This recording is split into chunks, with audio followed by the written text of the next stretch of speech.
ज्याला निमोनिया होता आणि दोन हॉस्पिटलमध्ये ॲडमिट करून आणलं होतं. एवढी सिच्युएशन खराब होती की त्याला श्वास म्हणजे लंग्स प्रॉपर वर्क करत आहेत की नाही एवढं सिच्युएशन त्याची डाऊन होती आणि एकदम कोमॅटोसारखा शांत पडलेला असायचा. कसा असायचा हा, कसा राहायचा त्यावेळेस? दोन हॉस्पिटलमध्ये ॲडमिट केलं होतं नाही? हो. किती दिवस ॲडमिट केलं होतं? 3 दिवस. 3 दिवस ॲडमिट केलं. त्या दिवशी सुट्टी होती ती. मग त्याच्यानंतर काय त्याच्यात इम्प्रूव्हमेंट झाली होती की नाही झाली होती? काही नाही, सर्दी खोकल्याचा कमीच नव्हता पडला. श्वास घ्यायला त्रास होता त्याला? होतच होता. एकदम सुस्त झालेला होता? नाही तेवढं नव्हता सुस्त, फक्त सर्दी काहीच नव्हतं. नंतर मग आता 3री वेळा ऍडमिट केलं तेव्हा निघालं निमोनिया आहे बाबा. नंतर नंतर माझ्याकडे आल्यानंतर काय फायदा झाला?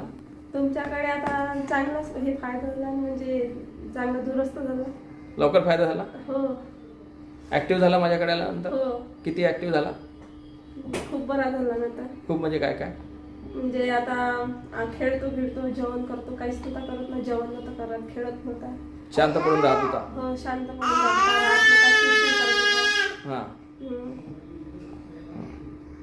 आणखी दात यायला लागले? हो दात यायला लागले. चालायला लागला? चालत नाही, बसत नाही. बसत नाही?